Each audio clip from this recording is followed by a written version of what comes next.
21 பள்ளி மாணவர்களை பாலியல் வன்கொடுமை செய்த விடுதியின் வார்டனுக்கு மரண தண்டனை விதித்து அருணாச்சல பிரதேசத்தில் உள்ள சிறப்பு நீதிமன்றம் தீர்ப்பு வழங்கியிருக்கிறது.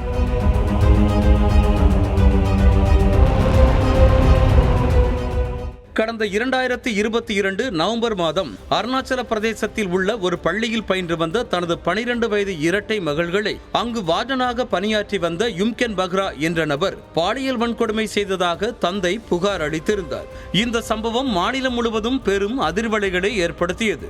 இந்த நிலையில் இந்த வழக்கை சிறப்பு புலனாய்வு குழு விசாரித்தது.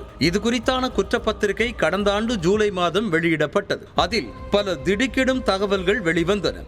அதன்படி 2014-2022 இடைப்பட்ட காலத்தில் 6 முதல் 14 வயதுடைய 6 சிறுவர்கள் மற்றும் 15 மாணவிகளுக்கு வார்டன் யும்கென் பக்ரா பாலியல் வன்கொடுமை செய்திருக்கிறார் என்ற அதிர்ச்சி தகவல்கள் வெளிச்சத்திற்கு வந்தன.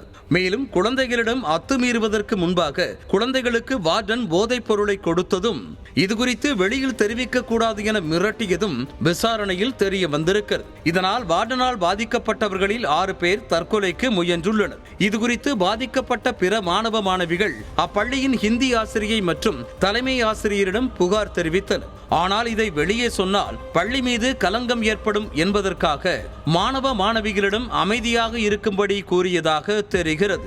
இந்த திடுக்கிடும் தகவல்கள் தெரிய வந்த பிறகு வார்டன் யும்கென் பக்ரா மீது பல பிரிவுகளின் கீழ் வழக்கு பதிவு செய்யப்பட்டிருக்கும் நிலையில் தற்போது அவருக்கு அருணாச்சல பிரதேசத்தில் உள்ள சிறப்பு நீதிமன்றம் மரண தண்டனை விதித்து அதிரடி உத்தரவை பிறப்பித்துள்ளது. மேலும் குற்றத்தை வெளிப்படுத்த தவறியதற்காக முன்னாள் தலைமை ஆசிரியர் சிங்துங் யோர்பென் மற்றும் ஹிந்தி ஆசிரியை நகோம்டி ஆகியோருக்கு 20 ஆண்டுகள் சிறை தண்டனையும் விதித்து உத்தரவிட்டிருக்கிறது. 21 பள்ளி மாணவர்களை பாலியல் வன்கொடுமை செய்த விடுதியின் வார்டனுக்கு மரண தண்டனை விதித்து அருணாச்சல பிரதேசத்தில் உள்ள சிறப்பு நீதிமன்றம் தீர்ப்பு வழங்கிய சம்பவம் பெரும் பரபரப்பை ஏற்படுத்தியிருக்கிறது.